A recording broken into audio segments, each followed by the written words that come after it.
Order. This is the November 13th. That's my job. November 13, 2018 meeting of the Town Plan and Zoning Commission for the Town of Fairfield. First item on our agenda are Bills and Communications and meeting minutes from October 23rd, 2018. Move to approve. Motion to approve. Who's taking minutes? Oh. No, yeah, I do, and thank you. So we have Commissioner Corcoran, who is absent tonight. Commissioner DiGiacomo, you are on for him. You're fully up to speed, right? Yes. Good, excellent. All right, and We got it. It'll be a collective effort. We got you good. Excellent. I'm the lost. Dolores isn't at the end of the table. Yes, that's true. Yeah. So, motion to approve by Commissioner Francis. Second? Second by Commissioner McAleese. Any comments? No, I see. Okay. Yep, very good. You need to turn your mic on. All right. Everything looked fine to me. Great. Any other questions, comments? Okay. All in favor, say aye. Aye. Any opposed? Abstentions? Minutes are approved unanimously. Next is 571 Bronson Road, request of the estate of Georgia Boria for a 90-day extension for filing a final subdivision map. Mr. Chairman, this was a two-lot subdivision approved on April 24th of this year. It had one previous 90-day extension to record the map. This is the last available extension for this subdivision. Okay, and that's as of right. Yep. Okay, very good. Motion to approve? Motion to approve by Commissioner McAleese. Second. Second by Noonan. Commissioner Noonan, thank you. It's as of right, there's no issue. Anyone else have any questions? Comments? All in favor, say aye. Aye. Any opposed? Abstentions? The request is approved unanimously. Next is 23 Sherman Street, request of Michael Fazio for a 50% release of a $58,870 bond pertaining to special permanent improvements in the Center Design District. This is a three-story mixed-use building that was approved in July of 2016. It's nearing completion. It's right behind Oceana Restaurant on Sherman Street. Ground floor retail, second floor office, a couple apartments upstairs. You do have a report from the engineering department in your packet recommending 50% bond release. Okay. Move to approve. Motion to approve by Commissioner Noonan. Second? Second by Commissioner McAleese. I just have a quick question. Yeah. So we're talking about roughly 29,000, half of that 58? Yes, half of the 58. Just correct. to confirm. Thank you. Okay. So the original motion was to approve a 50% release of that number. Right. Right, okay. Very good. Anyone else? Okay. All in favor, say aye. Aye. Any opposed? Abstentions? Okay, the request for release is approved unanimously for 50% of $58,870. Next are new applications to recommend a public hearing. First is zoning regulation amendment, application of Sacred Heart University to amend section 5.2.5, coverage and bulk. This proposal is related to the second item, but they're looking to make a regulation proposal to exclude parking structures from lot coverage in bulk for university uses in the R3 zone. In their next application, they're proposing a parking structure. These, I can't believe we're on the cusp of Thanksgiving, so these won't probably be heard until after the first of the year. Yeah. But they do have a proposal. I'm getting ahead of myself on item B for a parking structure. If you're familiar with the newly built radio station in Campus Police Station building on the southern part of the campus, directly behind that, there's a surface parking lot now that's kind of down below the level of the street. They're looking to establish a parking structure there. So it's kind of a twin application, one for a regulation amendment, and the second, item B, is for a special exception for that proposal. But does require a public hearing. Very good. Why is it they need the amendment to the zoning regulations? They're proposing to exclude the square footage of the parking structure from lot coverage and floor area calculations. So that they can have more buildable space. Not larger, just taller. Right, they're running out of room. Move to public hearing. Motion to approve by Commissioner Noonan. I'll second. Second by Commissioner McAleese. Thanks. at some point, I'm sure we'll hear about. Yes, they will obviously have an opportunity to present what they view the merits of the application to be and present to you for your questions and Yep. consideration for future consideration. Very good. Okay, so this is on 2A. All in favor, say aye. Aye. Any opposed? Abstentions? Excuse me. 2A is approved unanimously for a public hearing. Next is 2B, 5151 Park Avenue, special exception application of Sacred Heart University pertaining to a proposed parking structure in the R3 zone. I don't have anything further, Mr. Chairman. Excellent. Okay. Move for the public hearing. Motion to approve by Commissioner Noonan, Second? second by Commissioner McAleese. Thank you. Can't imagine there's any other further comment on this. Okay. All in favor signify by saying aye. Aye. Any Aye. opposed? Abstentions? Okay, that is also approved unanimously to public hearing. Next item is 3A, Old Business, 1073 North Benson Road, special exception application of Fairfield University pertaining to student townhouses in the AA zone. Okay, the university is proposing 3 townhouse buildings that are each 3 stories in height and will total 200 student beds. The footprint of this project will occupy the area that is currently occupied by the maintenance barn and facilities yard. A new 50 by 80 2-story maintenance building is proposed as part of this application. Vehicle access is proposed via the existing lower Round Hill Road driveway. The proposed townhouses are approximately 250 feet from the Round Hill Road property line. For comparison, the closest dormitory building to Round Hill Road near the upper Round Hill Road driveway is 160 feet. In the distance from the North Benson Road townhouses to the North Benson Road is 80 feet, just to give you some comparison. The public testimony during the hearing raised concerns chiefly regarding increased traffic and the visual and noise impact that this proposal and parking would have on the neighborhood. In response to some of those concerns, the university at the last meeting agreed that they would eliminate the 69 space expansion of the parking lot that was proposed adjacent to the Round Hill Road at the base of the Slitting Hill. And to make up for the loss of those spaces, they would allocate 69 spaces designated for residence parking at the existing Dolan School of Business building, which is soon to be vacated when they occupy their new School of Business building. They also agreed that should you think it be appropriate, that they could provide additional screening in areas where the commission might deem appropriate. The relevant standards for consideration for a special exception application should be familiar to you. Number 1 is the location, type, character, and size of the use in buildings in harmony with and conform to the appropriate and orderly development of the town and neighborhood, and not hinder or discourage the use of adjacent property or impair its value. 2 is the nature and location of the use in buildings or structures shall be such that there's adequate access for fire protection. 3 are the streets serving the proposed use adequate to carry prospective traffic with provision made for entering and leaving the property without creating undue hazard to traffic or congestion, and has adequate provision been made for off-street parking. And 4 is the proposed use in compliance with the plan of conservation and development. That is all I have at this point, Mr. Chairman. Very good, thank you. Commissioner Levy, I would move to approve with the condition, can you use your mic? yes, thank you. It's on. Yeah, I would move to approve with the condition that the 69 space parking lot be removed from the plan, that additional spaces be allocated at the Dolan School, and the other condition, additional screening to be submitted to staff and reviewed. Okay. Very good. So motion to approve with conditions by Commissioner Levy. 3 conditions. Did everybody hear that? Okay. Second. Second by Commissioner Noonan. Commissioner Levy, you want Yes. to start? I mean, I think in terms of the character and use, additional dormitories at a university is quite consistent with the plan. I think the appearance of the buildings, they're quite nice.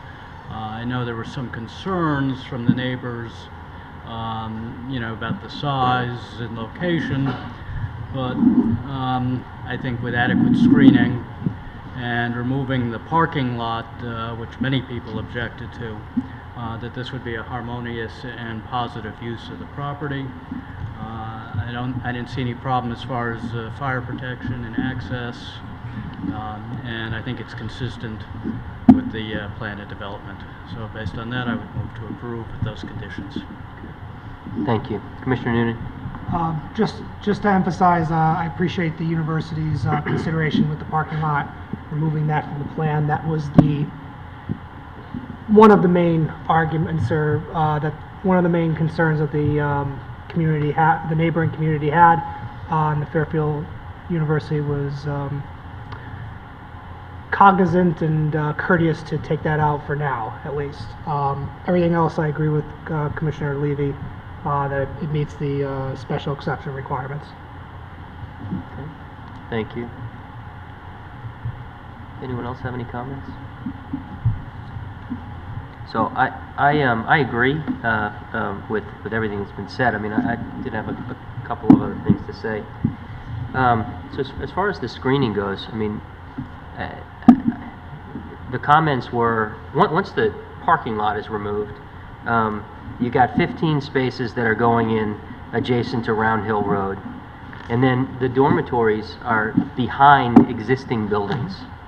But we heard some testimony from some neighbors that are elevated, that can look down upon those structures. And, you know, I'm not sure exactly how that can be accomplished. Were they going to put up 25-foot arborvitaes along Round Hill Road? And what kind of screening could we be talking about? Well, I don't know that you're going to have an effective way of completely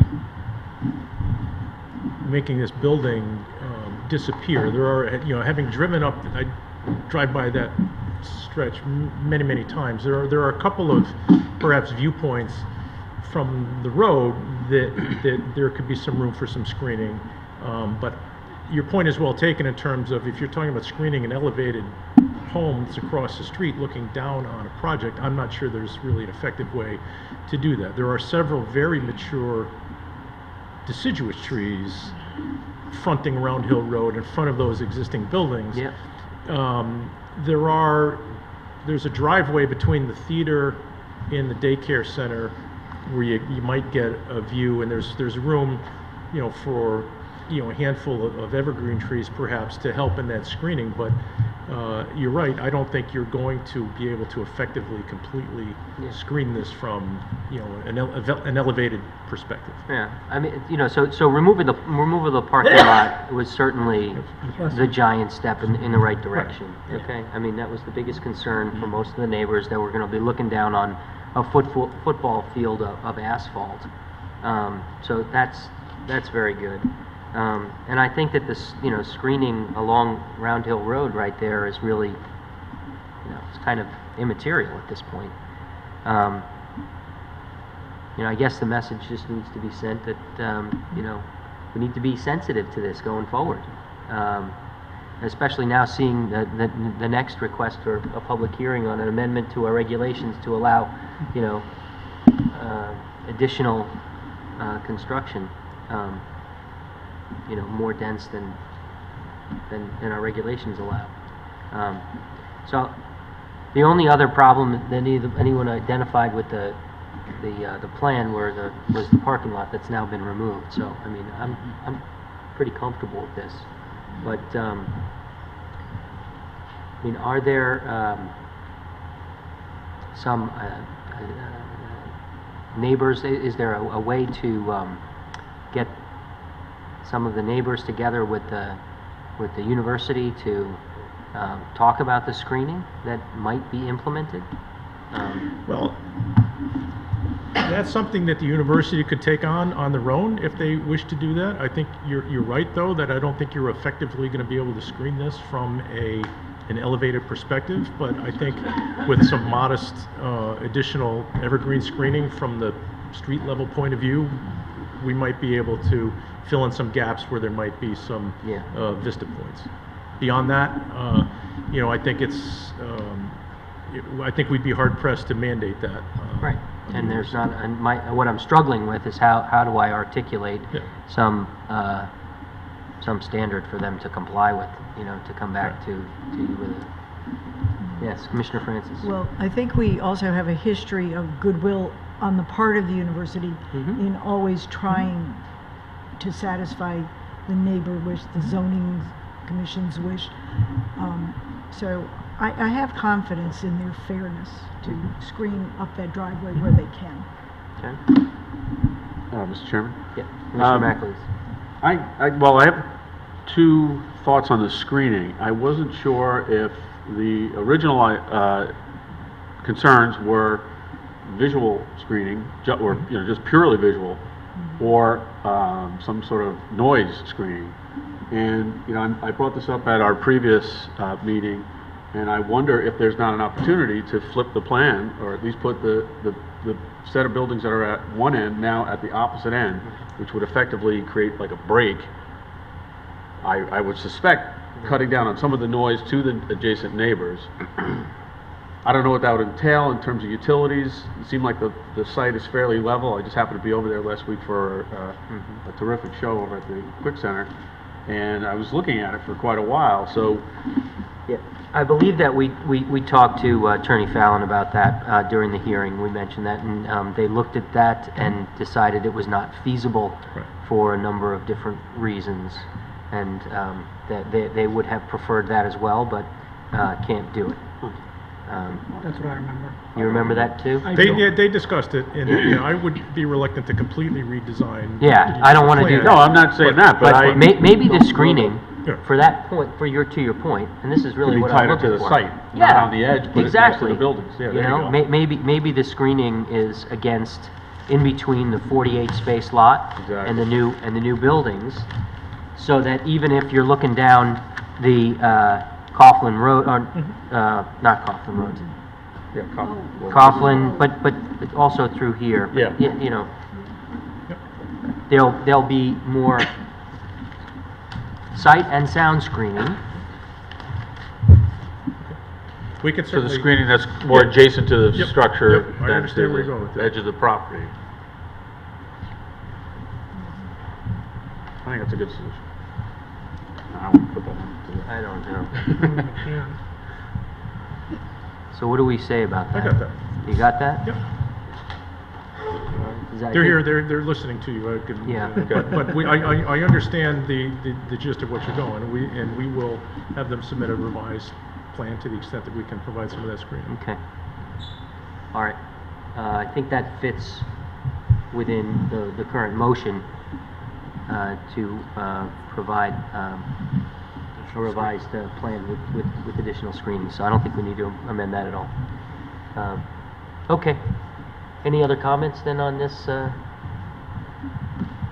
it? Okay. The motion is to approve with the three conditions as stated. All in favor, say aye. Aye. Any opposed? Abstentions? Okay, the motion carries unanimously.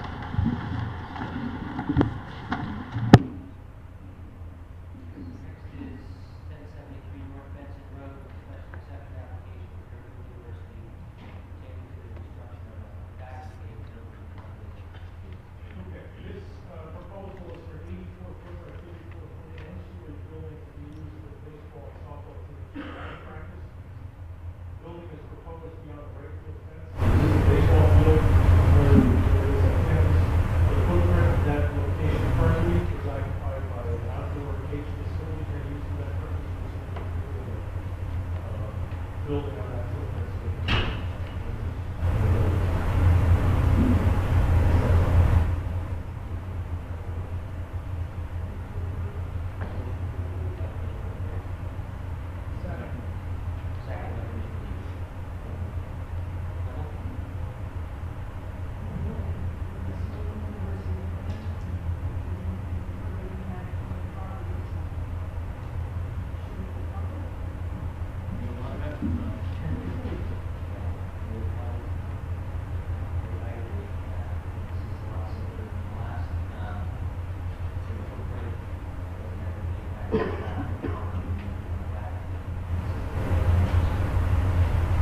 Very good.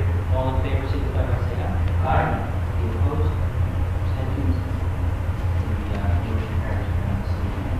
Next is, special exception applications for the university pertaining to addition of central utilities facility and others. Okay, the existing utility building is located behind the parking lot. That's the roadside. Adjacent to the northern end of the proposed addition will house an electrical department workshop and offices. There's a substantial grade change between the end of that adjacent parking lot and the building, such that this building sits directly over the same elevation as parking lot. So it's unlikely we will see this addition. Because a lot of their cogeneration equipment that is for maintenance of part of which is being displaced from the town.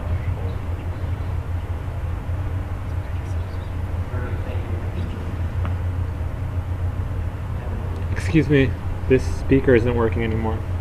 Thank you.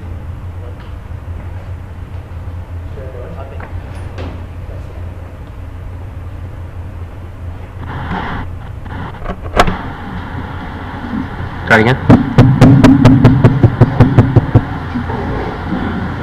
Thank you. Now I can't remember. Do we have a motion? Move to approve. Motion to approve by Commissioner Noonan, second by Commissioner McAleese. Any comments? No comments. It's within the, as with the last application, within the footprint, meets the special exception requirements. No more beyond that. Okay, very good. Anyone else? No, I agree. All right, all in favor say aye. Aye. Any opposed? Abstentions? The motion carries unanimously. Next is compliances, 665 Commerce Drive, compliance application of BRCD Holdings LLC to establish a food service in a portion of an existing building. Okay, this is the location of Trademark Phase 1. If you're familiar with that building, they're looking to establish a coffee shop on the first floor, portion of the first floor. The tenant space would be closest to the driveway access to the parking lot. That's a permitted use in the zone. The ZBA granted a variance for parking here. Part of the justification there, they've been doing daily parking counts since their occupancy of the building. At the morning, midday, and evening, just to kind of see how things are going. And they're averaging one parking space, one car in the lot per apartment for the 101 units. And then on average during the day, half of those cars are gone. As you would expect, in a transit-oriented development, some of those folks are not moving their cars every day. But there are certain economies of scale. There's overall 187 spaces on that site, and generally space available, so the board felt justified with the reduction of the parking. Other than that, it's permitted use in the zone. It's kind of the type of use that we had hoped and would anticipate would occupy, portions of that first floor of that building. Yeah. Okay. I have some questions, but let's get a motion on the table first. Motion to approve by Commissioner McAleese, Second. second by Commissioner Noonan. Thanks. So, I don't understand why they needed a variance. I mean, I get the calculations and everything, but I mean, these are vacant spaces. Right. Where they're going in for the coffee shop. Correct. I expected this to just be a compliance application. Well, it is a compliance I mean, application. but the without way- the need for well, a that's variance. something, and that's something that, quite frankly, that we are likely to address with the commission going forward at some point, is perhaps modifying our parking calculation for these types of uses, because the difference, the way the parking is calculated for retail space is on a gross square footage basis at 4 per thousand in this district, and for restaurant use or food service, it's based on a net patron area, one space for every 40 square feet of patrons. So the way that breaks down, typically a food service use under that calculation is going to require more parking than, at least as we define it, than does a retail use. But given certain economies of scale in the size of these developments and their location near transit, it might warrant a revisiting of the way we calculate that and tweaking our regulations to perhaps demand the same level of parking for this type of use as the retail use, so that applicants wouldn't need to take that two-step approach for these types of applications. Right. I mean, So it's- that's something we've been talking about internally, but we haven't gotten to a proposal yet. Nice. So if it was a straight retail tenant, then they wouldn't need to be here. Correct. If this were a shoe store, for example, it wouldn't be here. It's already approved for that use. Here, it's a bit of a, change in use from retail to food service, but they had to take that extra step on the parking. And that's something we're going to be looking at in the fact now that we have a bit of a laboratory environment down there, and that they have no present commercial occupancy. It gives us really good data on how the residential component parking is behaving. Yeah. So we can, project that forward to see if we, because you could make an argument based on what's happening that we perhaps demand more parking than we might need to.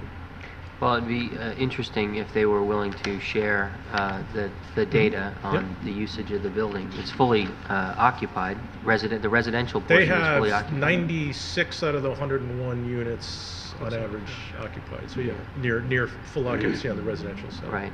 So,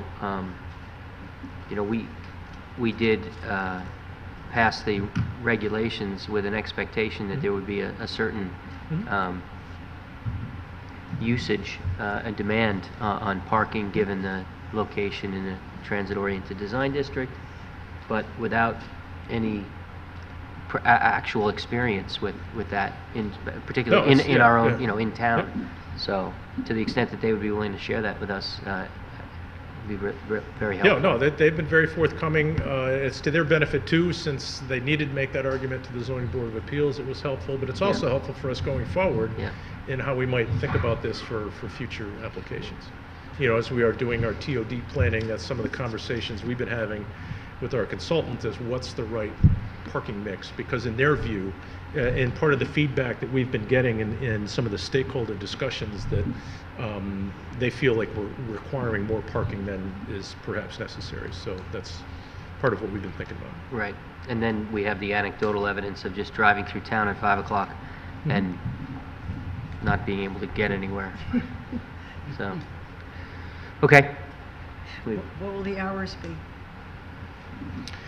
I don't know what the established hours are for this establishment, but it's 110. coffee shop, so I'd imagine they're going to do bulk of their business in the morning commute time, and then obviously, during the day, there's probably going to be some occupancy as people use that as a potential gathering space, but I would imagine it's going to be more morning. There'll probably be some all-day traffic, but probably more intensive in the mornings than other parts of the day. Big kitchen. Okay. But if they're going to be open at night, the parking may be valid because the commuters will be home. It might not be overstated. Well, I think that the comments that were made earlier is that they have a surplus of parking that's not being used by the residential. Even on the residential side, we required 125 spaces for those 101 units, and they're not, right now with the 95, 96 units, they're really not experiencing more than 1 car per unit occupancy. So even within the residential component, there seems to be a bit of a cushion.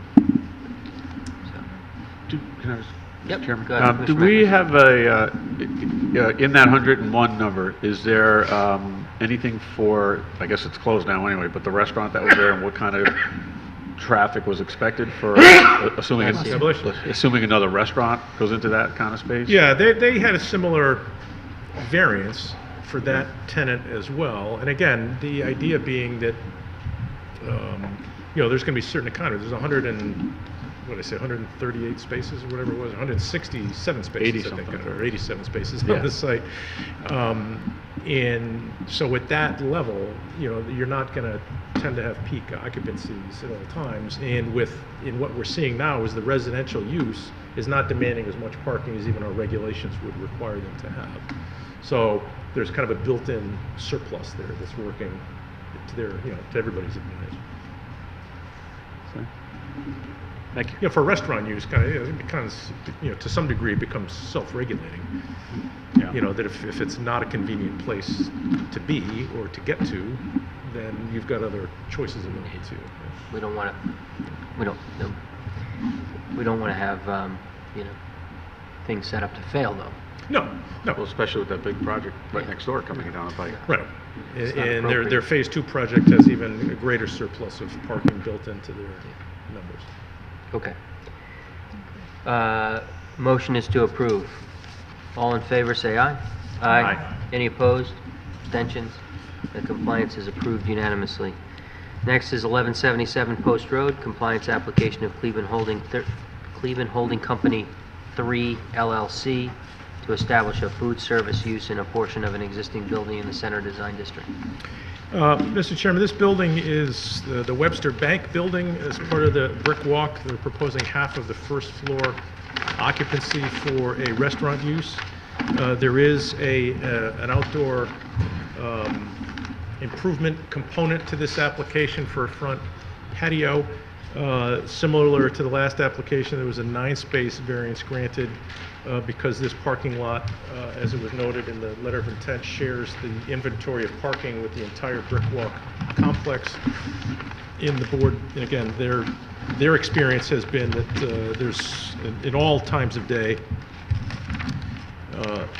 a surplus of parking spaces available, particularly in the rear part of the parking lot, that can accommodate additional uses. So it's an interior fit up with the exception of the front. They are making a front patio improvement for an outdoor seasonal dining component to this. Excellent, thank you. Can I have a motion?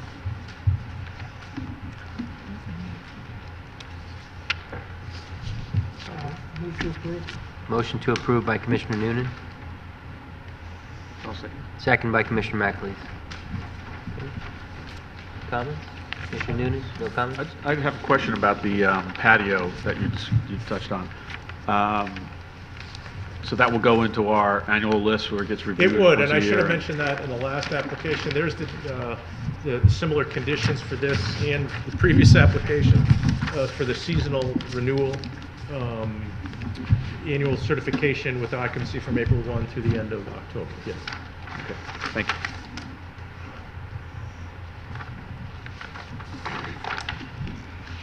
Thank you for mentioning that. So, all right, we're still on Brick Walk, but we're gonna have to go back to 665. It was not clear to me that this is outdoor dining? Yeah, yes, if we want to circle back to that, I should have, Well- I neglected to bring that to your attention. All right. Okay, let's deal with Brick Walk first. Do I need to amend the motion then for the regular Yeah. conditions for outdoor dining, or? You do. The amendment would be that, to approve the compliance application and the seasonal outdoor dining to be placed on our list for annual recertification Yeah. and subject to It all is- the usual conditions of approval for outdoor dining. Yeah, I so amend my motion. Okay? And Mr. McAleese? Yes. Okay, so amended. All right, good. Any other questions on this? Any other comments? This is on Brick Walk. All in favor, say aye. Aye. Any opposed? Abstentions? Okay, so the motion as, with conditions is approved unanimously. So now, I need a motion to reopen 665 Commerce Drive. That doesn't matter. Doesn't matter? Okay. No. Yeah, Your Honor, Mr. Chairman, I'd move to reopen our consideration of 4A. 4A 665 Commerce Drive. Motion by Commissioner Noonan. Second. Second by Commissioner McAleese to reopen, was it 4A? Yes. 4A. Thank Okay. you. With apologies to the commission. Hold on. All in favor, say aye. Aye. Any opposed? Abstentions? Okay, so 4A is reopened. Thank you. And in the, I neglected to mention, there's 150 feet of outside seating proposed for the coffee shop that would be subject to the same seasonal conditions. If you're looking at the floor plan,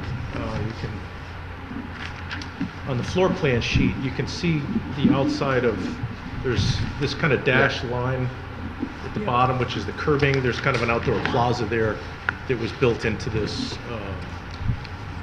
streetscape that was anticipated for this type of use, and I apologize for not directing your attention to that when it was before you previously. Very good.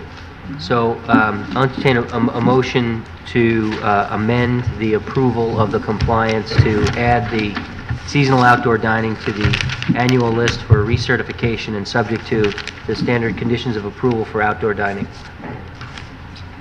Mr. Chairman, I make such a motion. Okay, motion by Commissioner Noonan. Second by Commissioner McAleese. Anybody have any further comment on that?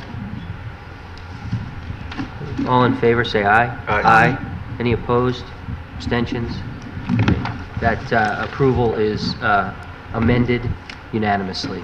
Thank you. May I ask a question Yeah. about our outdoor dining list? Yes. Our seasonal list? Commissioner Francis. Are you finding any problems with compliance shutting down October 1st? I drove by Toto's the other day and it didn't look, It's October 30, so the end of October. yeah. Again, you get a rogue 60-degree day in the first week in November, you know, they may not have completely shut down, but by and large, it's kind of self-regulating as well. But no, typically not. They get to the end of October, which typically requires supplemental heating systems in a lot of cases. So, no, we've had pretty good compliance with their folks. Because they have more structure than most of them do. Who are we talking about? Toto's on Reef. Oh, okay. Yeah. And also, when we get that list next year, could you sort it by restaurant name? Sure. Because the restaurants constantly come and go, and so the names are not in alphabetic order anymore. All right, we can do that. Thank you. Excellent. Okay. Very good. So that completes our executive session. We'll move into public hearing. And we'll just take a moment to reorient. Sorry. It's a good thing Dolores wasn't here.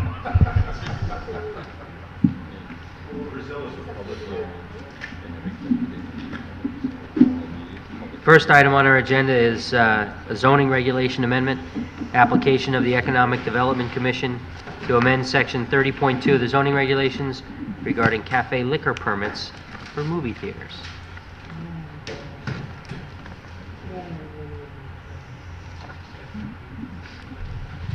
Good evening. Good evening. Thank you, Mr. Chair, members of the Commission. Thank you for the opportunity to present this matter this evening. For the record, my name is Mark Barnhart. I'm the Director of Community Economic Development for the town. I'm appearing this evening on behalf of the Fairfield Economic Development Commission to present a proposed amendment to Section 30.2 of the town zoning regulations as it relates to for-profit movie theaters, exempting them from the 1,500-foot rule as it applies to cafe liquor licenses. I've provided a brief handout with some additional materials for your consideration. The purpose of this change would allow, it's pretty self-explanatory, allow movie theaters to dispense alcoholic beverages as part of an enhanced concession package, regardless of whether that theater is located within 1,500 feet of another establishment operating under a similar liquor license rule. This change would really have very limited applicability. At present, there's only one movie theater in Fairfield to which this change would apply. That, of course, is the Fairfield Cinemas at Bullard Square, located at 40 Black Rock Turnpike, operated by National Amusements. Unfortunately for them, they're located within 1,500 feet of another establishment which operates under a cafe liquor license. That is the Little Goose Restaurant, but it's only a matter of a few feet from what I understand, so were it not for those few feet, perhaps we wouldn't even be having this conversation, but be that as it may, here I am. I know that the Little Goose had submitted evidence on the record previously that they don't object to this request, quite the contrary. I've spoken to them, they have continued to voice support for the change. as does the business community in general, and included a letter from the Fairfield Chamber of Commerce providing support for this proposal. Why the change? Some of you have gone to movie theaters, may have seen this, that the industry is changing, it's very much in transition. They're attempting to attract adult customers in particular, boost some flagging attendance. Theaters are increasingly, to do so, they're increasingly gone beyond the standard popcorn, candy, soda fare at the concession stand, providing an enhanced food and drink package to include, for those of legal age, alcoholic beverages. Looking at some of the research that's been done, nationally, some 2/3 of states now allow for theaters to dispense alcoholic beverages, although most vest that individual permitting decision-making authority to local jurisdictions like this one. According to the trade group, the National Association of Theater Owners, more than 700 theaters currently serve alcohol nationwide, and that number is rapidly rising, as you might expect. I included, we did a survey included in their packet as a result of that. Locally, of the 7 theaters that are within 20 miles of this location, Fairfield Cinemas, 5 of them, those in Norwalk, Trumbull, Milford, and Bridgeport, now offer alcoholic beverages as part of their package to patrons of legal age.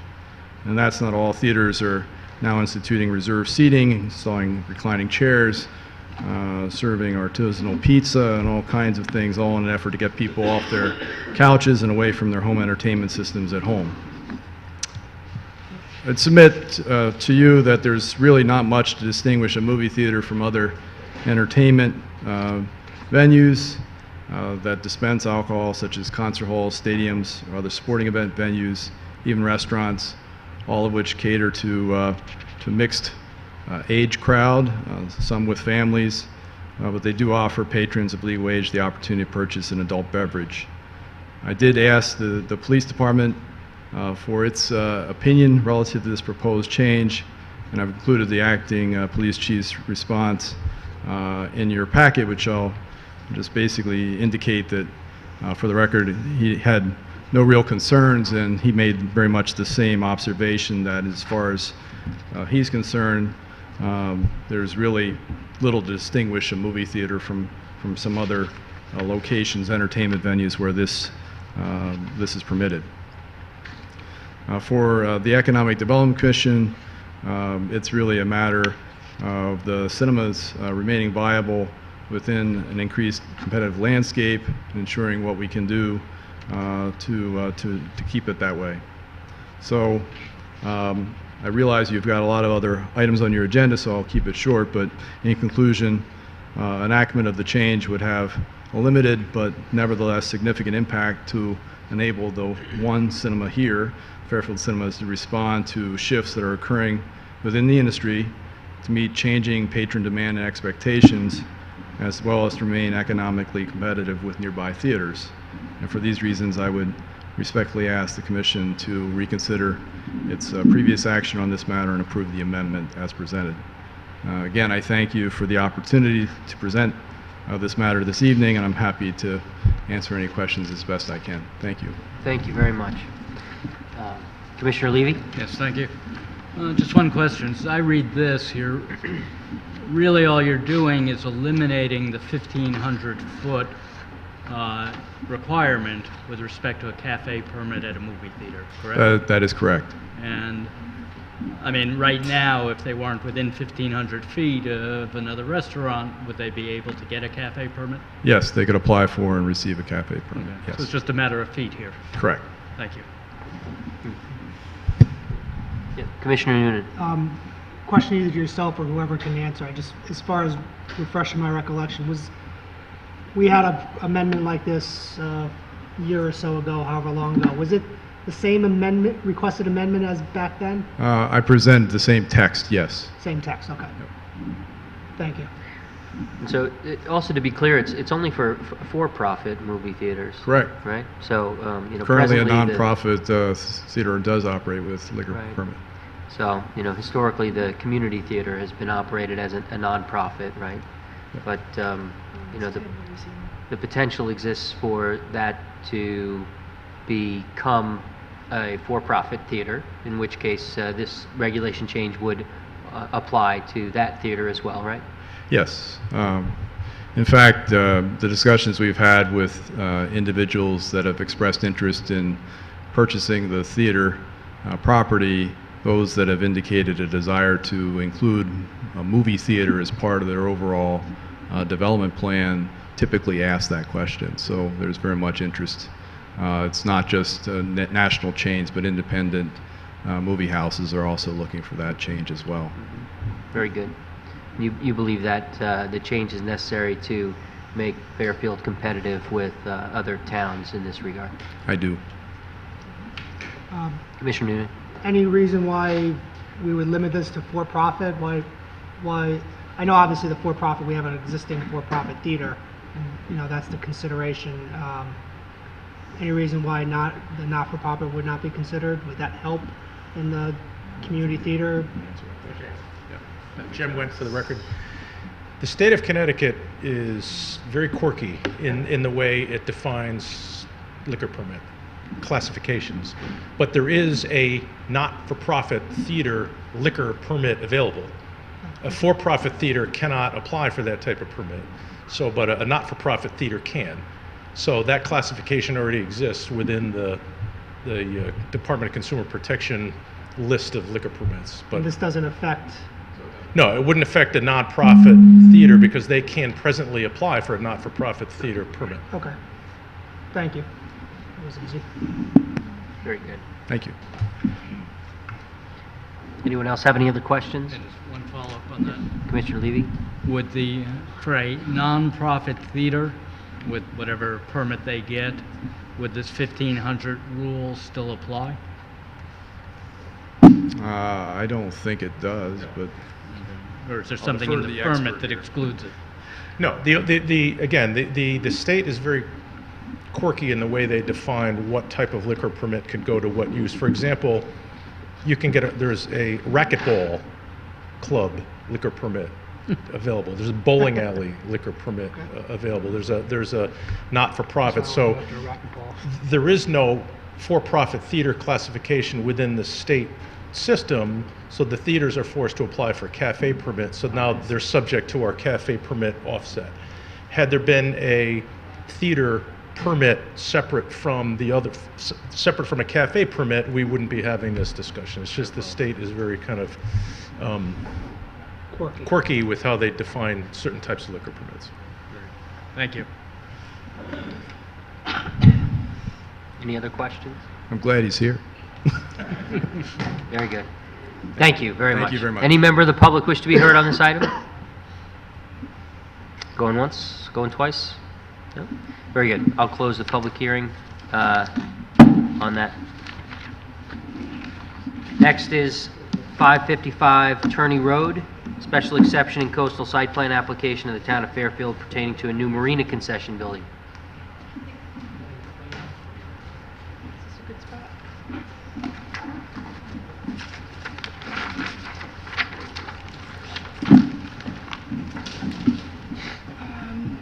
Good evening, Commissioners. My name is Laura Pooley. I am the Senior Civil Engineer with the Town of Fairfield. And you have before you tonight a proposal to demolish the existing fuel dock concession building at the South Benson Marina, which is located at 555 Turney Road. I think this application is a little easier than the cafe one for the liquor permit, because this is only selling bait and gas or fuel for the marina boats. Just some concrete and asphalt, that's all. Just concrete and asphalt. What exists there today is about an 8-foot wide by 32-foot long single width mobile office that the town acquired some years ago, and they've used it to sell bait, fuel, various items sold at the marina. And it is rotting in place. It needs to be replaced, and it's on a trailer, and they're going to haul it away, demolish it, and hopefully build this new building. The building will be FEMA compliant. It's going to be 14 foot wide by 30 foot long. It will be ADA accessible. There's a new ramp.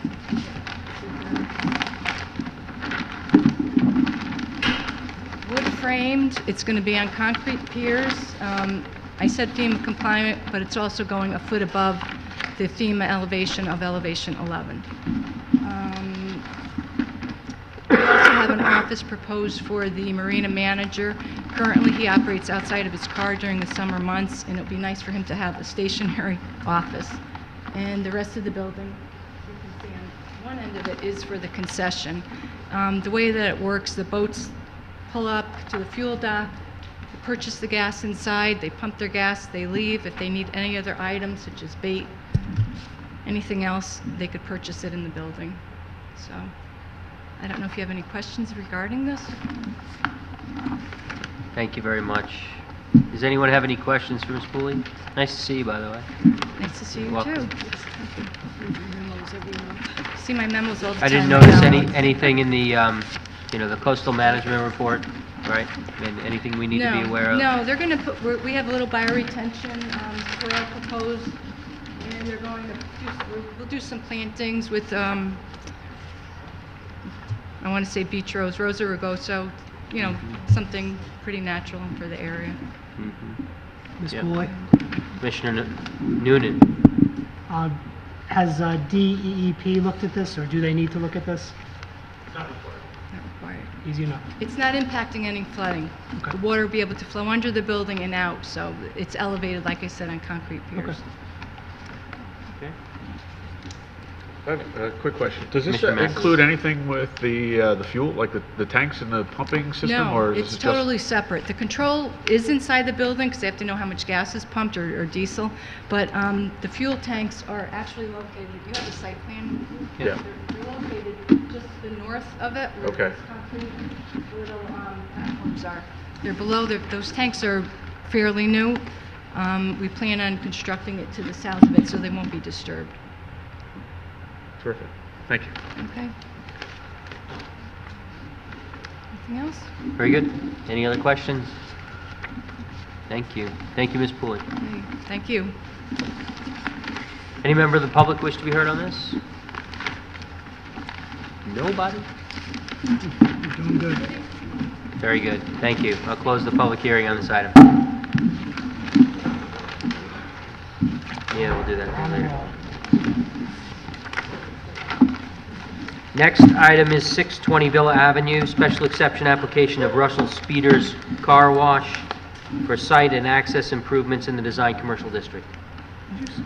Good evening, members of the commission. For the record, my name is Renzo Candiati.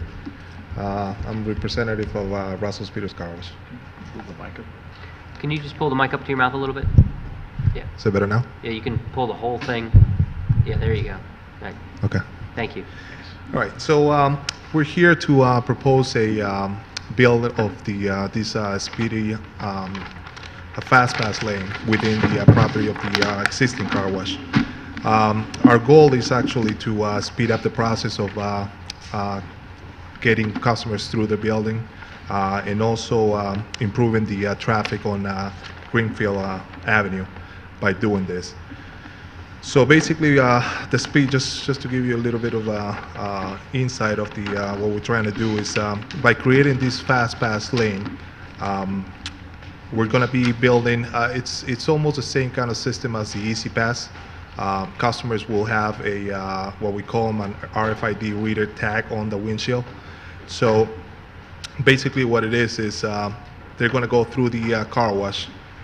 We're trying to build this lane on the other side of Greenfield Avenue, on the other side of the car wash. And what we're going to do is we're going to build an island, what we call them an island, which is going to have an automatic gate. This gate is going to open up every time that they sense that tag on the windshield. Customers are going to drive, make a U-turn into the wash, and just get the car wash that way. By doing this, I think I'm very sure we have other locations. I mean, we have other locations in Connecticut. To be more specific, it's eight different locations we got in Connecticut, and this is the only one that we don't have this kind of system. Just to give you a little bit of insight, also, the car wash industry is moving towards a membership programs where a customer pays one fee a month and they can use our facility as many times as they want. So we want to implement this kind of system also in this location in Fairfield. Just to build all this new system there's going to be a bunch of stuff that we're going to have to do in the car wash, which is removing those side vacuums that once were there before. We're going to take these cement blocks where they were actually sit on before to wind in that part of the car wash where we're going to create that extra lane for those customers to go through. And again, I mean, we're doing this for our customers and also to alleviate some of the traffic too in Greenfield. We also gonna on the side of Greenfield, I think it's on the proposal that we're gonna not shorten but make the sidewalk a little less wide. Also, that will help out cars that are going to the car wash in Greenfield Avenue to stay more to the right and not blocking the traffic like it is right now. So I think by all these new improvements that we're going to make in the site, I think we can alleviate, like I said, the traffic pattern and expedite the new process for our existing customers. Thank you. So the cars that we see on the site plan on the left-hand side here, these are monthly passes? Yes. And the cash-paying customers, you're proposing to only have enter off of Greenfield Street? That's correct. Which they do now. What's that? Which they do now. Yes. Yes. Do the customers enter presently off Greenfield Street? Everybody is, yes. Everybody does, does, yeah. But it would seem to me that, what's the proportion between the customers on an average week that pay cash versus our monthly customers? Cash customers probably occurrences you're saying? So Yeah. many times they come? Current. Probably once a month, twice a month. Once or twice a month, the cash No, customer. no. So if there are 10 washes per week total, make it 100. Okay. How many out of the 100 in a week pay cash versus use a monthly? Right now, it's we just started a program back in July, so it's, I would say 60-40, 60 being cash, 40 being the users of the Fast Pass. But that progressively is going to increment more towards the memberships. I mean, I understand, and I appreciate the renovations to try to alleviate the traffic on Greenfield. My concern is what it seems like. Well, why not have both come through off of Villa? You've got stacking now available on your property. Correct. It's been a problem, not a problem, but it's been an issue, especially in the winter time. No, I totally hear you. I understand, and I appreciate the effort to try to alleviate the traffic and the buildup and the stacking on Greenfield and so forth. I'm just wondering why split it up like that? Well, also one of the benefits on that splitting the cash and Fast Pass customers that we got is just for the convenience for those Fast Pass customers to cut the line, basically, have a speedier, faster service. Perhaps. Seems like if they were cutting the line, they would come in off Greenfield Street. Seems like when I first looked at this, Okay. without your explanation, I thought that all these cars stacked here on the left side of your property were cash customers, and the Easy Pass, or the Fast Pass, although that's Disney trademark, by the way, would cut the line by coming in off of Greenfield Street. Correct. And they just go right in. That way they wouldn't cause a controversy. Now we're saying the Fast Pass people are gonna come in, stack up on your property, and the cash people are gonna back up on Greenfield Street? They're going to back up, well, it's not going to be, at one point, it's not going to be that many customers paying cash. Now, the average transaction of a paid customer cash is probably going to be between 1 minute or 3 minutes or 2 minutes. So by having, and again, it's going to go progressively, we're going to get more members. So we're going to need the stack up time, the stack up space on the side of the building, so we can stack more cars and they can just go through, instead of just waiting in Greenfield Avenue, just waiting for them to be entered to the building. Two questions to that. Yeah, but... Sorry, finish your thought. Yeah, thanks. If you think that the Fast Pass customers are gonna be the vast majority of customers, then they're not cutting any line. They are the line. Exactly, but the process with the Fast Pass lane is very, very fast. Like I said, they go through a gate. They don't have to stop. They just go through it. They go into the building. And the cash customers, They will have to see an attendant, which they're going to ask them what kind of service, and most of our cash customers, they got a lot of questions, so it's going to be a downtime there. Approximately, I will say from 30 to, can go up to 3-4 minutes sometimes. I hear you. I get my car washed a lot. And so don't you think that, look, we'll talk about this, but don't you think that the opportunity for stacking exists for the cash customers that you have to spend the time with and the cars to back up along on your property, as opposed to coming in off Greenfield Street for the Fast Pass customers who aren't stopping? The gate goes up, they pull right in, they pull right through.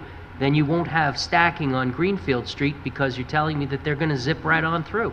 Correct, but then we gotta, I take that in consideration that a member will go to the car wash more often, because they're just paying a monthly fee. So they're probably gonna go sometimes twice a week, or 3 times a week, or whatever. So what we're trying to do is getting people off Greenfield Road. We're trying to get as much as people off, which at one point is probably going to be a couple cars there. And all those cars, like I said, we have the space of the whole length of the building to stack up cars for Fast Pass lane. We had this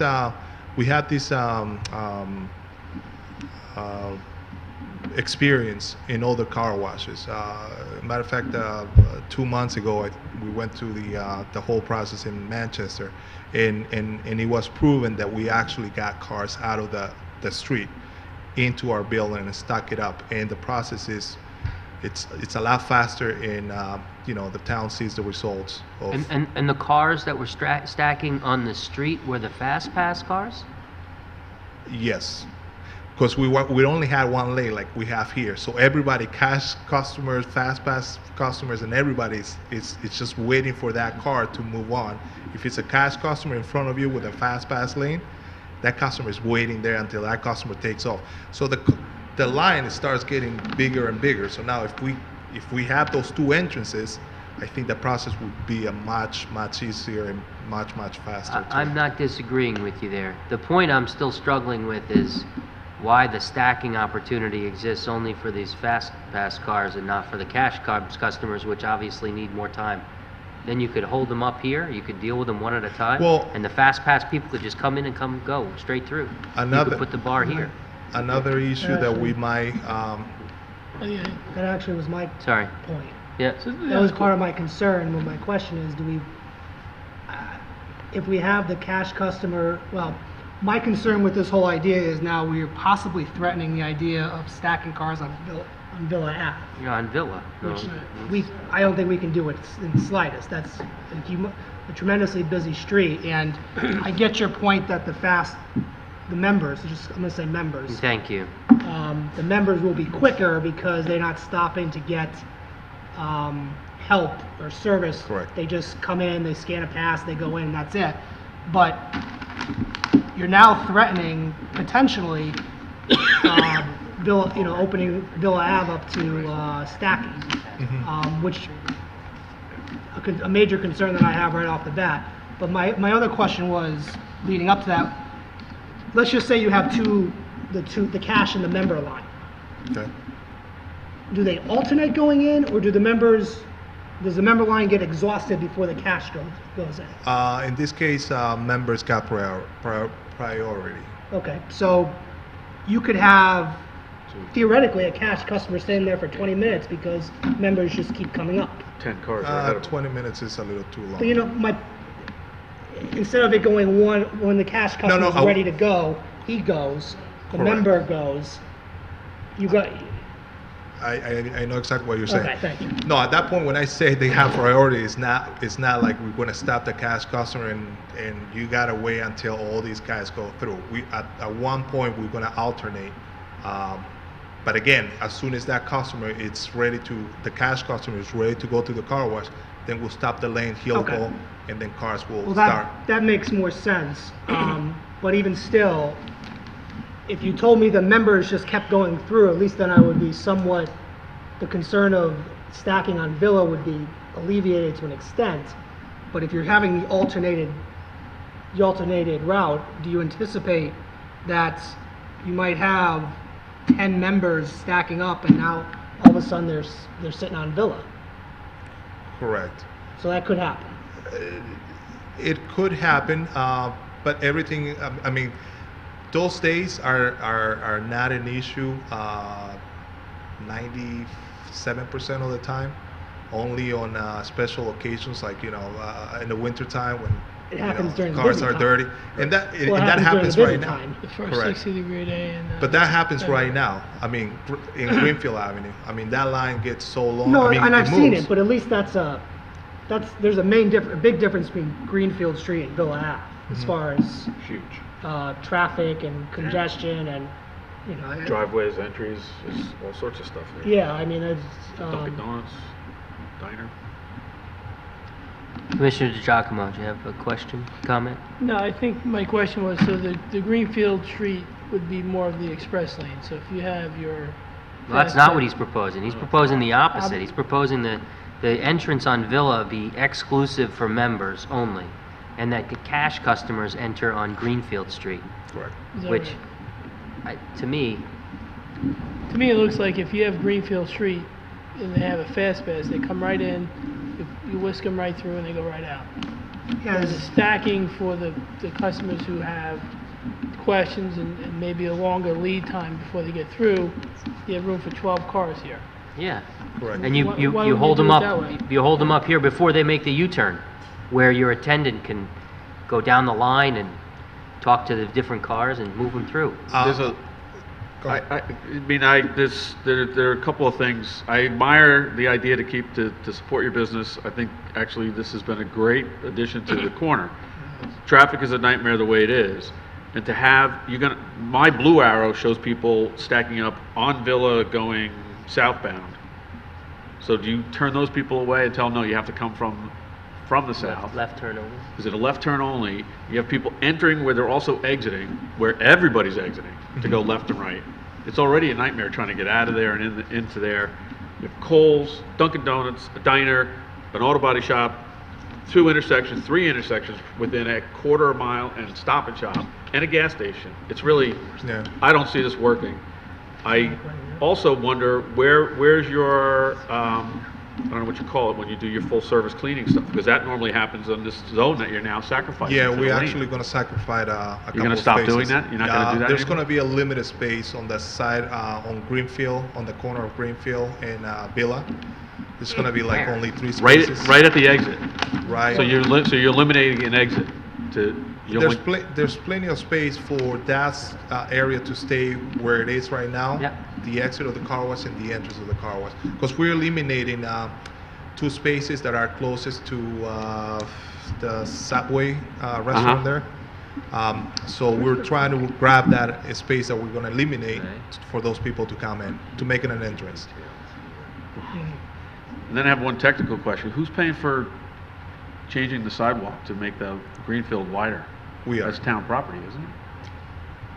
Is that a town road? I mean, Is it, okay.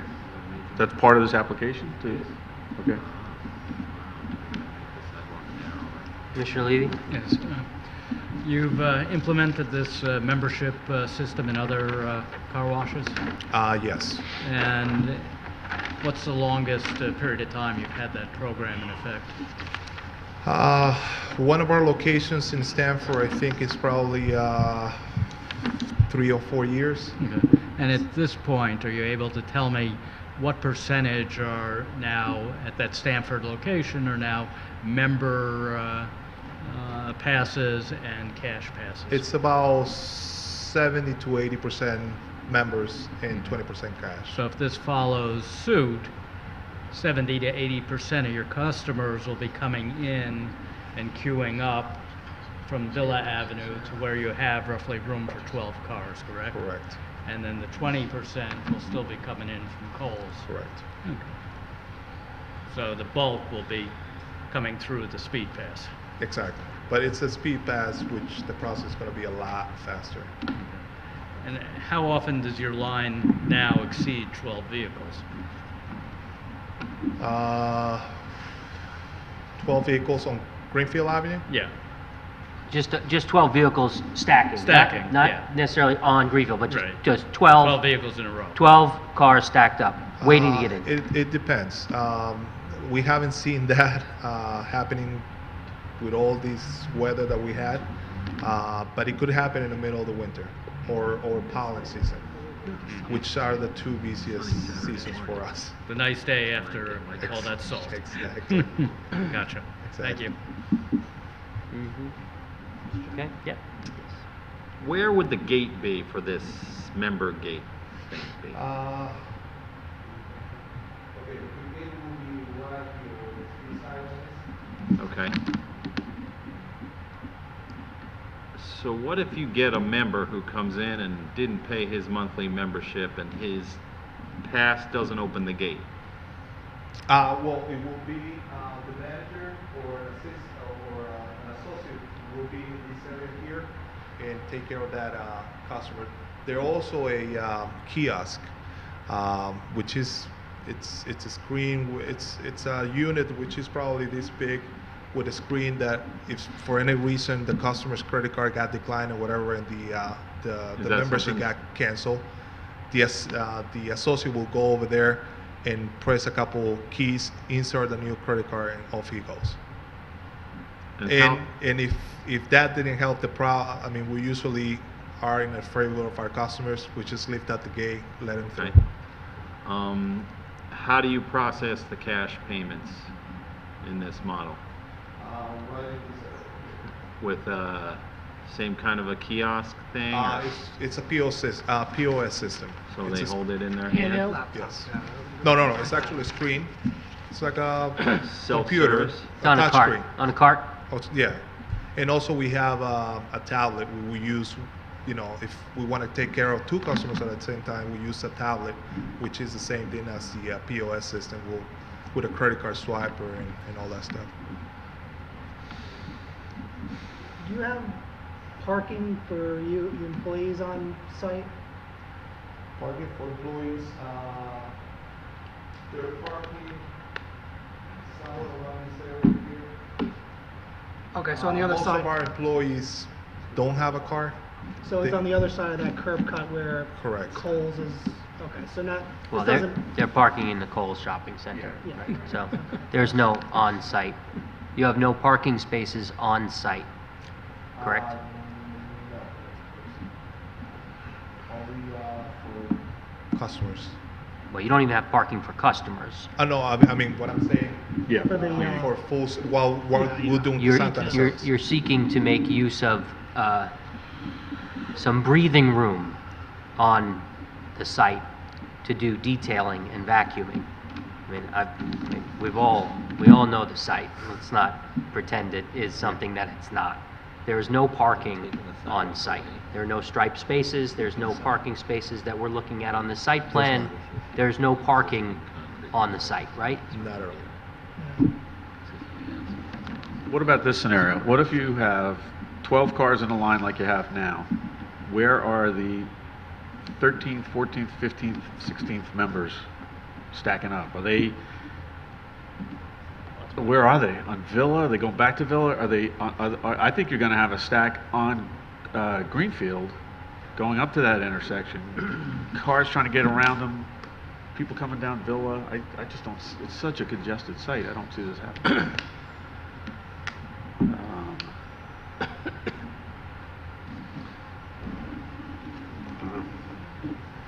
In your other facility, how many cars an hour do you service through the car wash? For example, the one in Norwalk, Is that on Main Street? that's on Main Avenue. Yep. At a time, probably there's 4 or 5 cars on the express lane, on the pass lane. In an hour? Oh, Or how many at cars? one time? How many cars is the average? How many cars per hour do you do for a typical day? The capacity. Yeah. The capacity? For Right. which location? For Fairfield? Well, okay, apply it to this one. What's the maximum capacity for 1 hour without causing a stacking of cars? I mean, we got our chain speed rated at 150 cars an hour, 155 cars an hour. 155 cars an hour. Well, It's like, that's like max. So less the than a average minute a car. car wash time is what in that scenario? 30 seconds. Well, per car, Yeah, that the amount of cars, yep. 150 divided by 60. we'll be right. No, but there's more than one car in the machine. Yeah, at so you one Exactly. have time. 12, Exactly. 12 backed up, yeah. Right. There's Yes. probably like 5 or 6 cars in there at any one time or more. 1, 2, 3, 4, 5. Yeah.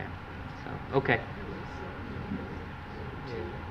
I don't know. I mean, I guess we'll talk about it, but Yeah, I don't understand why the split of cash versus the other from the different. Anyway, I guess we'll talk about it.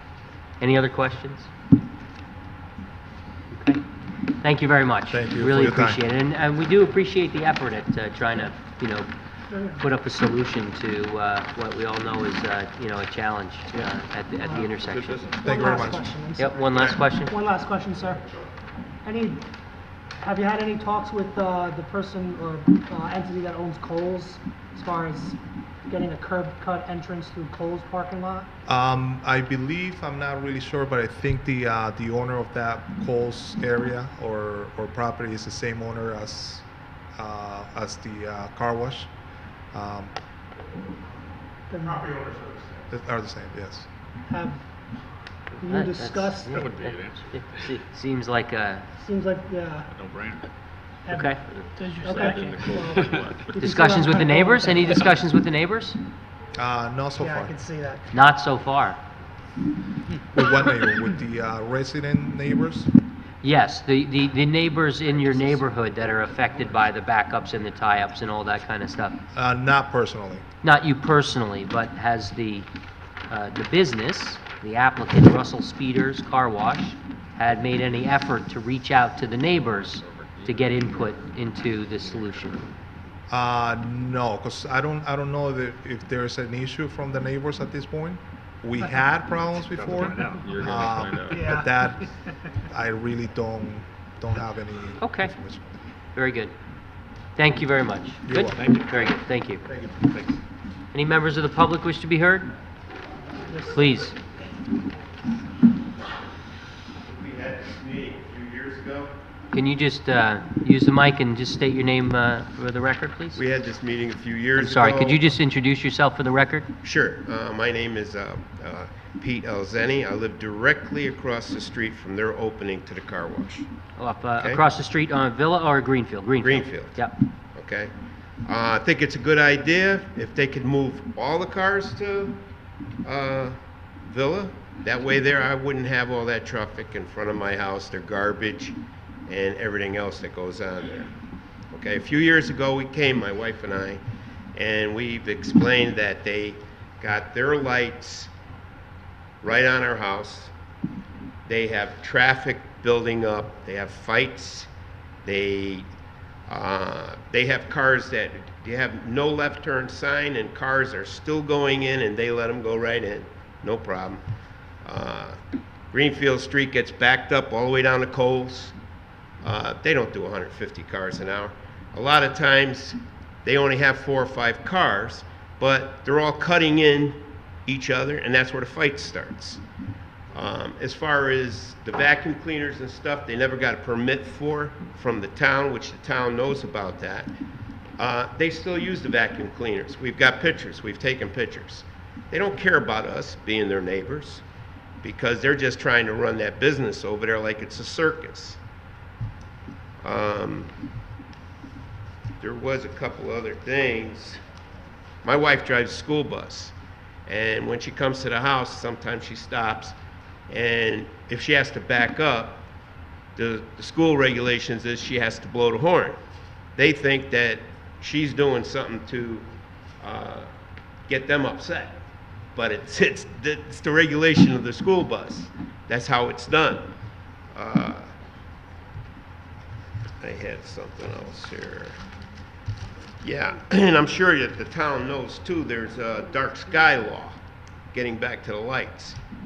If you drive by there, you can see that it's all lit up. It's like Barnum and Bailey Circus. Okay. I mean, this affects the neighborhood. This affects the condos across the street. If you lived there, you wouldn't be happy. Every so often, they clean out the trenches where the cars go through, and I can understand it. But then we get rats that run across the street. Why that happens, why they come, I don't know. But we've had that problem, and we've talked about it to somebody in the town, and they actually had them come and clean it up. But it started again not that long ago. Not as many as the first time, but it started again. We're also having a problem, and this is really crazy, because even tonight, I had to use alcohol to clean my car windshield. And the reason for that is this. I don't know if it's carnauba wax that they spray in the air or what, but it comes over across the street, gets on our glass windows on our house, and it also gets on our vegetation and our cars. And it gets so greasy that regular windshield wiper or Windex doesn't even clean it off. You got to use something stronger. A lot of times I will wipe my windshield off, especially if you're driving at night. That's when it really gets on there. You see it the most. It's like a wax, and you gotta wipe it off with alcohol. Besides the fact, who knows what we're breathing across the street. Not that I want to shut them down, but this is what we're living with, okay? Another big problem seems like some of their guys over there with the profanity, with kids getting off the school bus and people walking up and down that sidewalk that they want to shorten up. That's not good.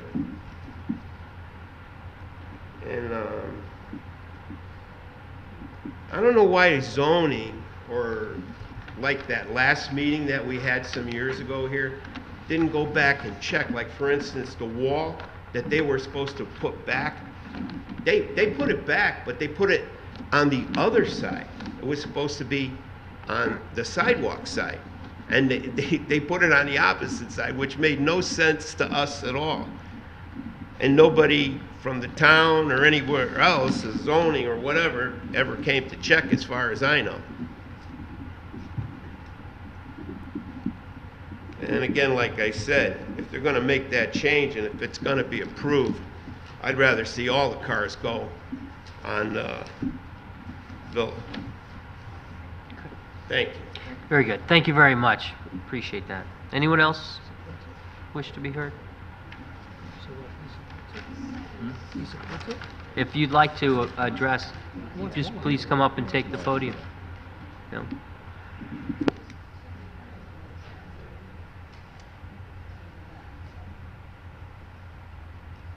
My name's George Gorley. I live at 102 Greenfield Street, diagonally across from the car wash. You know, Villa Avenue Car Wash was there for 50 years. Never, ever did we have that much traffic. And they used to have cars stacked up around, when it was Caldors, up around there. Never had a problem with people going in. Now they cut in, and the kids they don't tell them to go down there. They just let them cut in. Traffic stops coming off of Villa, and it just backs everything up. Your horns beeping and everything. And it's just terrible. Now they want to run them in from Villa Avenue. What are they going to, how about when they're finished stacking them? Where are they going to go if they're on Villa? They're going to run along Villa? Villa Avenue traffic, in the morning when the school buses come by, you can't get down that street. You know? That's all I got to say. Okay? Thank you. Okay. Thank you. Thank you. Anyone else wish to be heard? Okay. So I'm sorry, I forgot your name from the applicant. It's your opportunity for rebuttal. If you'd like to say anything in response to the public comments or to summarize, if you would like to, you can. If not, then you don't have to. No, not at all. It's just a little comment that I just want to make up for that left turn into the car wash. We try to do our best. We even bought a sign where customers see it from the street, and it says no left turn, because there's not a traffic rule impeding those customers to turn left. So we try to do our best by putting a sign. There's some customers that just go in there and stay in the middle of the street. Most of our customers, we tell them to go down that road into an empty parking lot and make that U-turn there and then come up Fairfield. But like everything, there's some people that actually listen to the instructions, there's some people that don't. Yeah. But we try to do our best. Well, to that end, you know, you're revising the site plan and the curb cut, and there is a way to make it difficult for people to make a left-hand turn in here by making this obviously a right turn entrance only into your site plan. Correct. We actually put, we have homes where we put it all along this area here, so we really make it difficult for them to make that turn. I'm not talking about cones. I'm saying if you wanted to make that a right turn entrance only, then you could physically extend the curb cut and make it impossible for people to make a left-hand turn into the into the lot. That's a good observation. I mean, I don't know what that does, but do you have an objection to that? No. Okay. Because that off Greenfield, that's proposed to be an entrance only, correct? Right? That's correct. Yep. Okay. Okay, something else for us to think about. Anything else? That's it. Okay. Very good. Any other questions? All set. Very good. Thank you very much. Thank you. We'll close the public hearing on this item.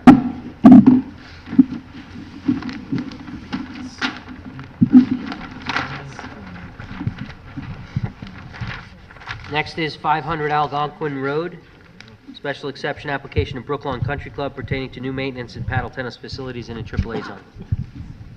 Mr. Chairman, members of the commission, for the record, my name is Bill Fitzpatrick, an attorney in Fairfield with the law firm of Fitzpatrick, Frayne, Bologna. We have offices at 1735 Post Road. I'm pinch hitting for John Fallon tonight, who's out of state. I'm here this evening representing Brooklawn Country Club, which has an address of 500 Algonquin Road and is bounded by many streets, including Cornell Road on the north, Stratfield Road on the east, Collingwood Ave on the south, and Algonquin, Old Oaks Road, and White Oak Road on the west. The relevant portion of the club for the application tonight is the central portion of the site, which is accessed from Cornell Road on the north. Brooklawn Country Club contains approximately 98 acres. It's located in the Residence AAA zone. The club and its facilities are a permitted use in the Residence AAA zone pursuant to Section 5.1.4, Parens D and Parens of the regs via special exception approval. The application before the commission tonight requests special exception approval in order to construct new maintenance facilities consisting of a turf care maintenance building, an environmental management center, and a bulk material storage area. The application also requests approval for the relocation of 3 platform tennis courts and a warming hut, and the construction of 1 additional platform tennis court. The area, which is the subject of this application, is in the approximate center of the golf course. This area is accessed by a private road from Cornell Road. This road accesses first the club maintenance facilities, and secondly, the existing 3 platform tennis courts, as well as a warming hut. The total area of the maintenance facilities and the platform tennis facilities is approximately 2.5 acres. The existing club maintenance facilities consist of 3 buildings which house equipment storage, equipment repair, fertilizer and chemical storage, and administration. 2 of the buildings are in poor condition, and 1 3,000 square foot building is in relatively good condition. I should note that the original maintenance and repair barn was constructed in the year 1900, per the town's assessor's records. The present facilities are inadequate in both size and configuration in order to properly conduct maintenance and administrative operations. The need to replace the primary building, which is 100 years old, over 100 years old, is very apparent. The nature and the configuration of the available space results in the reorientation under this plan of both the maintenance facilities and the platform tennis facilities. The platform tennis facilities will be relocated to the north, and the maintenance facilities will be constructed in the southern portion of this area. I'd like to briefly describe the proposed maintenance buildings, which are outlined in the plans the Commission has received. The primary building, the equipment storage garage, also known as the turf care maintenance facility, is an L-shaped, single-story, pre-engineered metal building containing approximately 19,000 square feet, which will include equipment storage, equipment maintenance, as well as administrative offices, including locker rooms, bathrooms, etc. This 1-story building will be tucked into the side of the hill, ensuring a low profile.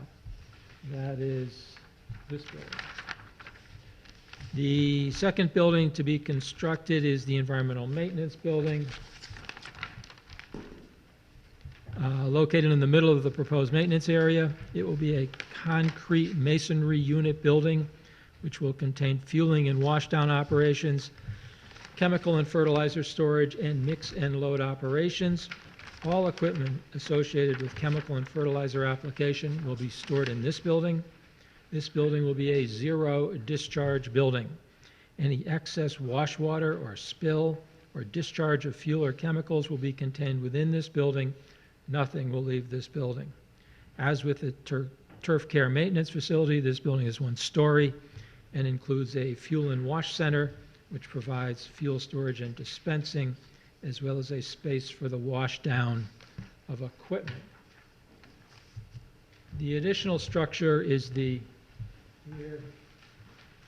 bulk material storage building. This structure contains 4 storage bays.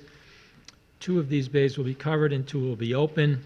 Adjacent to the structure is a hard surface, including a 20-foot concrete apron, to facilitate the loading and unloading of materials. The existing platform tennis courts will be relocated to the area where the existing turf care center presently sits. That is this area. This is the old buildings. The plan is to relocate the existing warming hut, and then a 4th platform tennis court is proposed to be located in this area. In terms of parking, the turf care maintenance facility will have 15 spaces, which includes 3 spaces located in front of the administration section. The platform tennis center will include 20 parking spaces. The adjacent 12 maintenance facility spaces would be available for use by platform tennis, and likewise, since these spaces are adjacent to one another.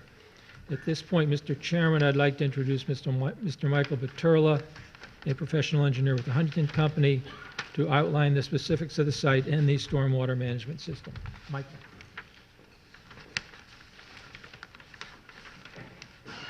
Mr. Chairman, members of the Commission, my name is Michael Baturla. I'm a licensed land surveyor, licensed professional engineer here in the state of Connecticut. member of the Huntington Company. Our office is here in Fairfield.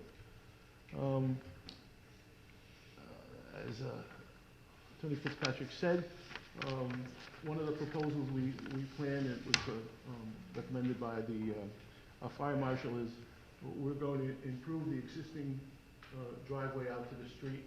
Right now, it's around 16 feet wide. We're going to make that a 20-foot width paved driveway out to the road. The site is currently serviced by sanitary sewer and public water supply, and the new buildings will also be serviced by them.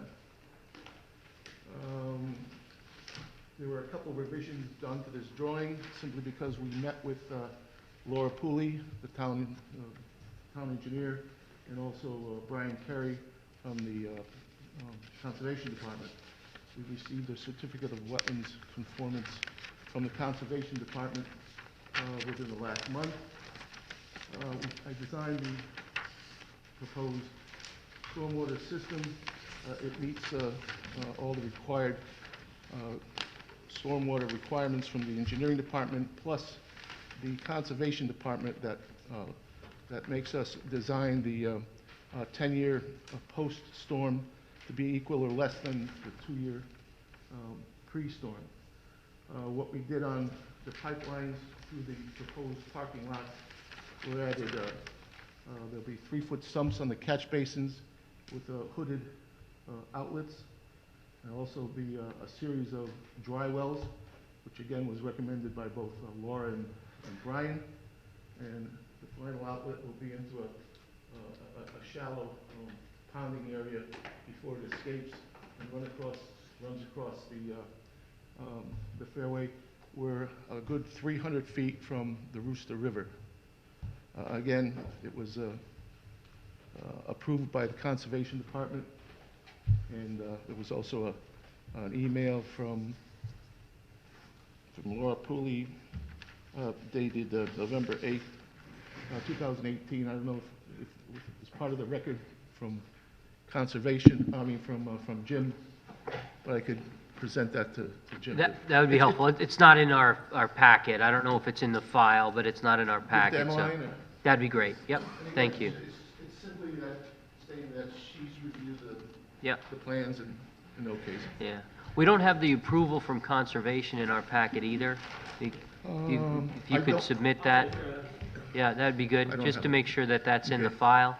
And could you just point out to me where on the site plan is the wetlands line? I know it's the legend, I see the legend, I can't find it on the, I don't know where's the wetlands? They're over here, way over here.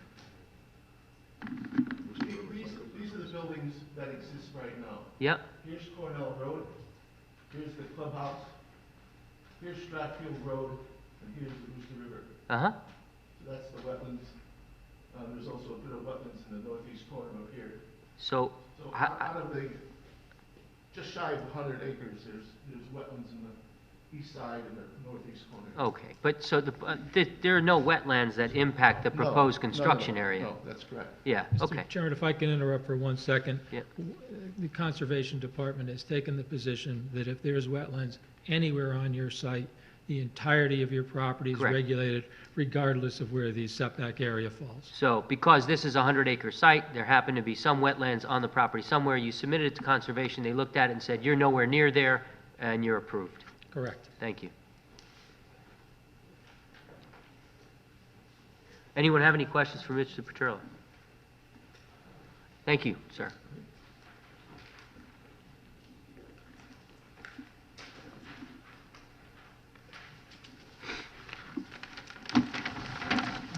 Thank you, Michael. Chairman, members of the commission, I'd now like to sum up and conclude this presentation, making specific reference to Section 27 of the zoning regulations. This application was reviewed by the Conservation Department, and a certificate of wetlands conformance has been approved. I'd like to distribute 2 copies of that Thank you. certificate. The drainage report was made available to the Town of Fairfield Engineering Department, and Laura Pulley has approved these plans. I would like to read her email and relevant part into the record. This is dated November 8, 2018, quote, "I've reviewed the drainage computations prepared for Brooklawn Country Club for the new equipment storage garage, paddle courts, and environmental management center and material storage building. The stormwater detention system as designed meets our requirements for stormwater attenuation, groundwater recharge, and water quality improvements. Meetings were held with Brooklawn Country Club, the design engineer, Mike Paterla of the Huntington Company, Brian Carey, and myself to discuss the best way to handle the increase in stormwater runoff.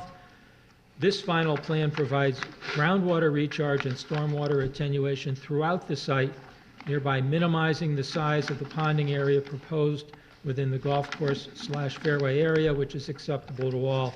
This drainage system is therefore acceptable as designed." End quote. This is from Laura Pulley, senior civil engineer of the town of Fairfield. To the best of our knowledge, the proposed maintenance facilities and platform tennis center fully satisfy the relevant zoning regulations, setbacks, coverage, floor area, etc. The relevant factors for consideration by your commission in reviewing a special exception application are outlined in section 27.4 of the zoning regulations. Section 27.4.1 notes that the proposal shall be in harmony with appropriate and orderly development of the town and the neighborhood and not discourage appropriate development and use of adjacent property. The issue of harmony with the neighborhood, I think, has long ago been settled. Brooklawn Country Club was formed in 1895, became a member of the United States Golf Association in 1896. The Town Plan of Conservation and Development, adopted by the P&Z in the year 2000, makes note of Brooklawn Country Club and the value of the club as a recreational/open space use. The proposed use here, platform tennis facilities and maintenance facilities, are an important part of the Brooklawn Country Club use. The second part of 27.4.1, that the proposed use not hinder or discourage appropriate development or use of adjacent property, is again satisfied here by the fact that the country club use has stood since 1895. The neighborhood has been developed around the country club use, and it certainly has been developed with knowledge, full knowledge, of the country club use. The proposed uses here have been designed to mitigate any impact on appropriate development and use of adjacent property. Section 27.4.2 is satisfied here since the fire marshal's request for an improvement of the access way from Cornell Road will be implemented. Section 27.4.3 relates to traffic. The relocation of the platform tennis facilities, renovation of the club maintenance facilities will not generate any traffic just by virtue of the nature of their uses. Certainly there'll be no impact on adjacent roadways, no need for mitigation. On its face, the proposal will not result in any undue hazard to traffic or traffic congestion. Section 27.4.4 discusses landscaping. The significant berming and landscaping proposed here, we believe addresses that issue.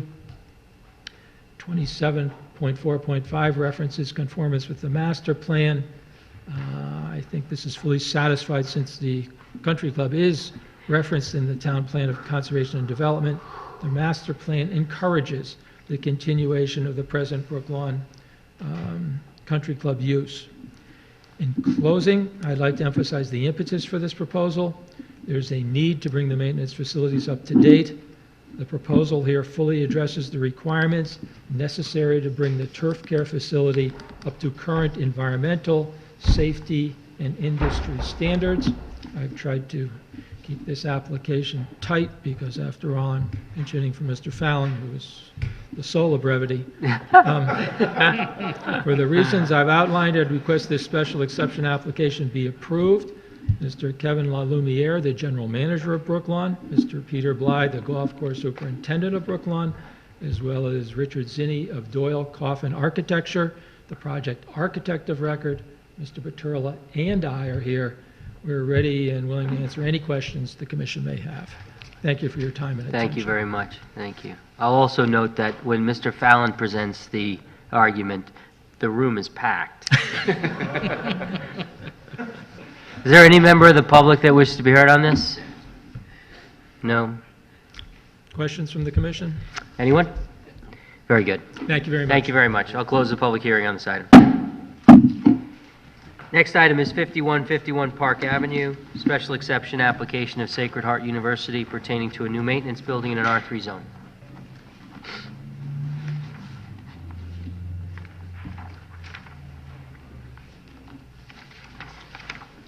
So this is for this application. Mr. Chairman, members of the commission, for the record, my name is Bill Fitzpatrick. I'm an attorney in Fairfield with the law firm of Fitzpatrick, Frey & Bologna, with offices at 1735 Post Road. I'm here this evening representing Sacred Heart University, which is, as you know, located at the intersection of Park Avenue and Jefferson Street. Campus contains approximately 80 acres, is located in the R3 zoning district. The R3, the zoning regulations for the R3 district include a university use as a permitted use via special exception approval. The application before the commission tonight requests special exception approval pursuant to section 27 of the zoning regulations for construction of a new building and grounds facility in the northwest corner of the campus. It's shown here in yellow on this campus map. These small plans the same as the packet? They are. The only thing I think that's different, Mr. Chairman, is that this was not shown specifically on the site plan submitted with the application. It is here, and it is in your, if I'm correct, it did not locate.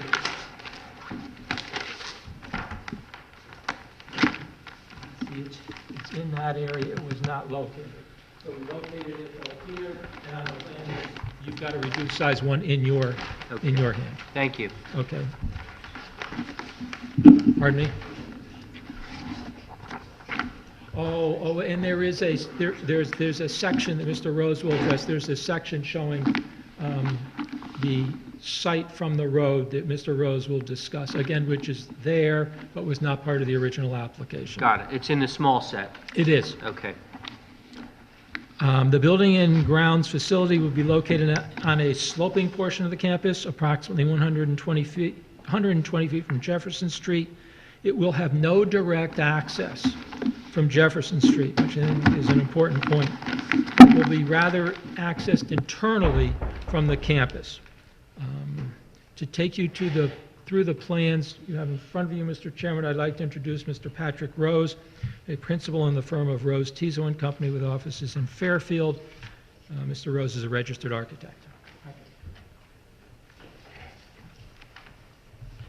Good evening. Pat Rose from Rose Tizo & Company. Just like to go through the set of drawings, and there's a small set that has a little more information for our presentation that I'll refer to. Campus map for Sacred Heart main campus.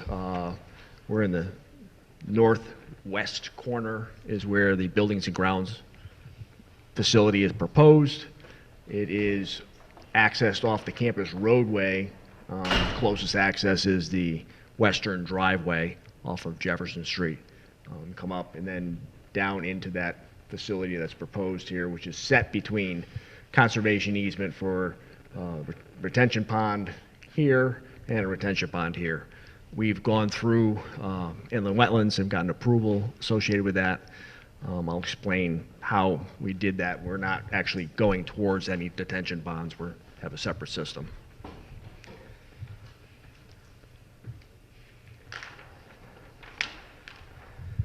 Building that's proposed is 10,000 square foot of storage, 3,000 square foot of office, set into the hill.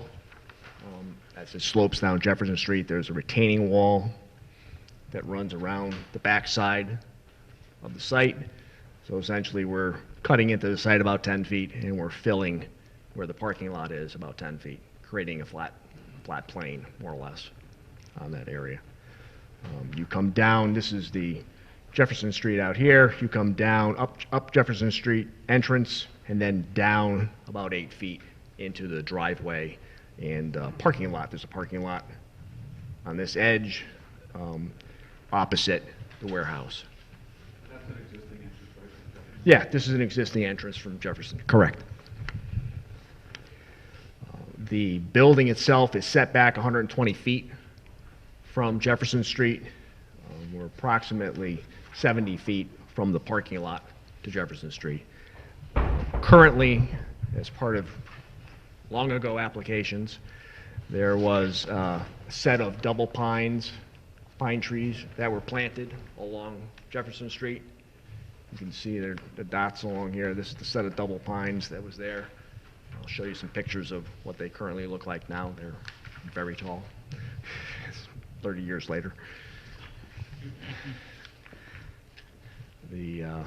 What we've done for the stormwater retention system is we're collecting all of our stormwater into catch basins here.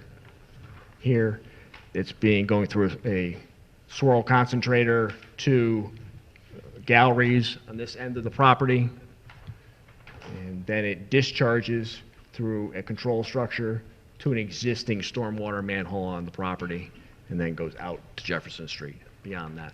So we've met with Laura Pooley, and she's approved our design and meets all the standards for the town of Fairfield.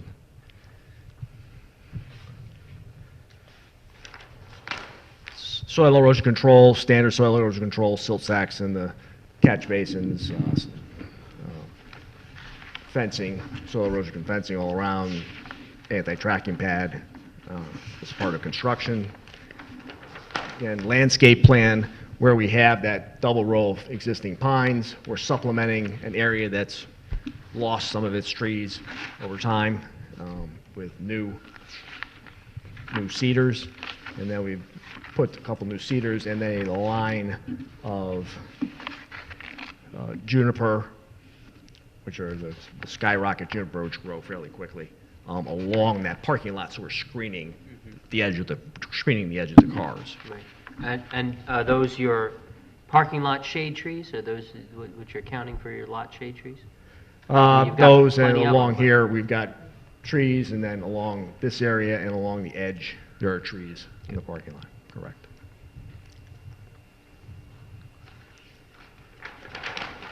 Just as a reference as to what you have as a view from Jefferson Street, across the street, over near Donna Drive. View 1 is looking to the southwest, that you see large trees along Jefferson Street. Telephone poles and lines are along there. View 2 is from the corner of Donna Drive, looking at the remainder of the site. Again, you can see the large pines that are in this area. And then So- view 3 is looking back to the northeast. So based on this, it's and also the elevation, you don't believe that this is going to be visible from the street? No. Right. No. What is that little path that's in the view number 1 on the left-hand side? It looks like on the site plan, it's almost like a dirt road. That's an old driveway to there was a house that was here at one time that was demolished. That's the remainders of a driveway, actually. Wow. Does anybody use it? No. This here, which is this. The trees, though, are, Use your mic. the pine trees are extremely bare on the bottom. Are you going to replace them at all?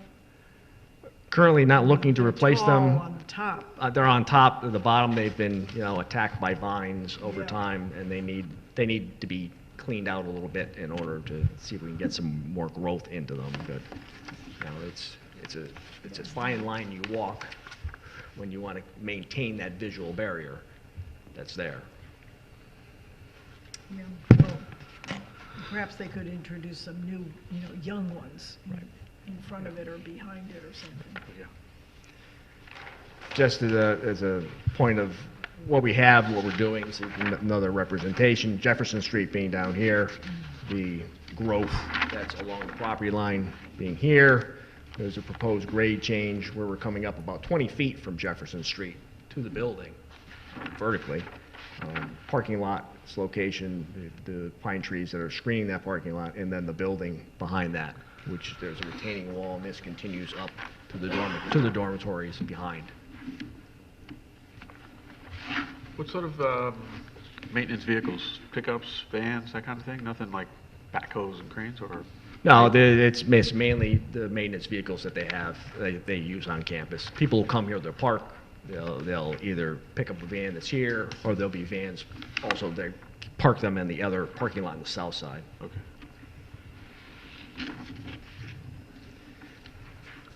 There's a floor plan of the building, fairly straightforward. This 3,000 square foot section houses the campus operations people, several offices, bullpen, a plan room, conference room, bathroom facilities for the office, and then there's a separate men's and women's bathrooms off a break room for the maintenance facility staff, and office for that person who runs that, and then locksmith. And then this is all storage of materials that they have attic stock for all the buildings. They have toilets, sinks, whatever they need, in order to deal with problems on campus. They store. And a lot of furniture also when they're switching out furniture.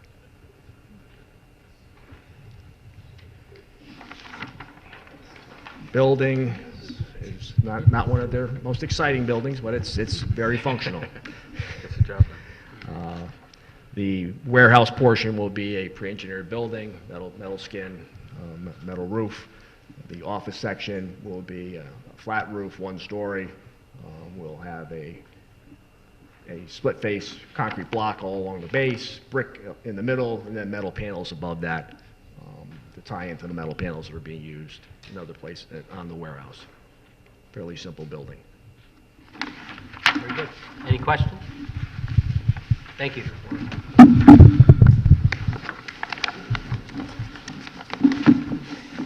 Thank you, Pat. Mr. Chairman, members of the commission, I'd now like to conclude this presentation, making specific reference to Section 27 of the zoning regs. This application was reviewed by the Conservation Department. A certificate of wetlands conformance was issued. I'll hand in 2 copies of that certificate. The drainage report submitted to the commission was made available to Town Engineering Department. Laura Pulley of the Engineering Department has reviewed and approved it. Sent an email to Mr. Wendt confirming just that. There are some minor conditions she wants addressed, which the project engineer, Mr. Manny Silva, has indicated can be complied with without any difficulty. Proposed building and grounds facility, as proposed, fully satisfies the relevant zoning regulations, including coverage, floor area, setbacks, etc. Relevant factors for consideration by the commission in reviewing a special exception application are outlined in section 27.4 of the zoning regulations. 27.4.1 notes the proposal shall be in harmony with the appropriate and orderly development of the town and the neighborhood, not discourage appropriate development and use of adjacent property. In this matter, the issue of harmony with the neighborhood and the town have essentially been satisfied since this use of the property by Sacred Heart is decades old, been recognized by this commission and the town plan of conservation and development. Certainly the proposed use of this building to consolidate buildings and grounds operations is an integral component of the university use. The proposed use will not hinder or discourage appropriate development. Since the university use has existed here since 1963, the addition of this facility, some 120 feet from Jefferson Street with no direct access to Jefferson Street, with the existing vegetation along Jefferson Street being retained and the planting of new landscaping on the north side of the building, will have virtually no impact on the proposed development and use of adjacent property. 27.4.2 is satisfied since there is adequate access for fire. 27.4.3 relates to traffic. The building and grounds facility generates no traffic in and of itself, just a consolidation of existing maintenance and grounds uses. There's no student or public use of this facility, and as such, it'll have no traffic impact, nor constitute an undue hazard to traffic or congestion. 27.4.4 discusses landscaping. You've seen the proposed landscaping here. 27.4.5 is satisfied since the presence of the university is acknowledged in the town plan of conservation and development adopted by the commission in the year 2000. For the reasons I've outlined, I request this application be approved. Pat Rose and Manny Silva from Rose Tizo, as well as Mark Izzo and Carmelo Cicero from the university, are here with me tonight, and they and I will be pleased to answer any questions the commission may have. Thank you. So, thank you. Any questions? No? Very good. Thank you very much, Mr. Fitzpatrick. Any member of the public wish to be heard? No? Hearing none.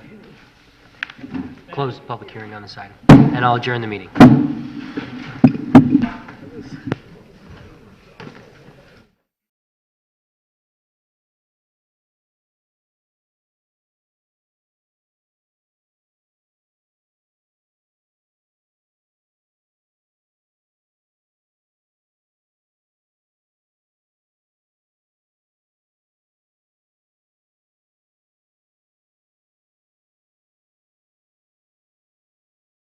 Meeting is reopened. I'll entertain a motion with respect to the application of the town of Fairfield for the marina. Hold on. Yeah, the marina concession building. Right. On item C2, 555 Turney Road, special exception and coastal site plan application of town of Fairfield pertaining to a new marina concession building in the A zone. Motion to approve by Commissioner Noonan. Second. Second by Commissioner Francis. Thanks very much for making the motion. We normally don't do this. This is an application of the town for a concession facility which requires there to be concrete poured to the extent that they can do that now in November. It's important, which is why I asked for a motion on this item. Otherwise, they have to wait until into the spring, and Yeah, the this delay will. application got stuck behind a couple of hearings that continued, and they're up against some weather. They're not looking to do the building till spring, but they'd like to get the concrete work done. Otherwise, they'd have to wait till the December meeting, and it'd be iffy whether they could get that accomplished. Right. So, which is why I moved it up. Otherwise, I had no other comments. Does anyone have any discussion or questions about this item? Laura sounded like it was important to get this. Yeah, they're a little time squeezed. I mean, we Right. had this I can tell you, we got this application a couple of months ago. Jim, maybe if you touched on why it's important, like chemically, for concrete to be done before a certain date, because... Yeah, they're looking to clear out the existing building, and they basically want to get this done and open for the opening of the marina season. So this was originally submitted back in early part of September. We got stuck behind a couple other applications. Yeah, they're looking to get rid of, disconnect all the utilities to the existing building so they can get it out of there, do the concrete work, and then get this thing done so it's up and running by the beginning of the marina season. Yeah, well, early spring. I mean, as soon as the weather breaks. So otherwise, so first of all, Ms. Pooley mentioned the existing building is in a bad state of disrepair. Right. It's been there. It's basically a construction trailer that's been there for 30 years. Right. So it's the marina's shut down at this point. The season's over. Everything's shut down. It's an opportunity to get this thing done and hopefully back online before the spring season. And so as soon as the weather breaks, everybody wants to be down there using the marina, at which point we would start constructing what we need to do, first demolishing and removing and doing concrete work and everything. So it would be important that they be able to get the head start right now, which is why we're taking it up. Plus, if it didn't open, there could be a potential loss of revenue to the town too, I would think, right? Yeah, they want to make sure they can be up and running by the opening of marina season. With the fuel and everything else, yeah. Right. Okay, so now we know why we're here. Yeah, and again, in fairness to the applicant, is the town, but it wasn't a little unusual. Right. We have had 3 hearings that have continued, and this kind of got stuck in the schedule. So now we know why we've taken it up tonight out of the usual course. The plans do not appear to me to be to have anything that's out of compliance or anything remarkable that we need to deal with in terms of conditions of approval or anything like that. Mr. Wendt, do they otherwise comply with our regulations? They do. Okay, And I find that it meets the factors of the special exception. okay, Yep. excellent. Okay, we have a motion on the table to approve. Any further discussion? All in favor, say aye. Aye. Any opposed? Abstentions? The item is approved unanimously. Thank you for doing Thank that, and everybody have a wonderful Thanksgiving. Yeah, well, I should have said that on the record. Happy Thanksgiving, everybody. I'll adjourn the meeting. It's not 11 o'clock? Hard to imagine it's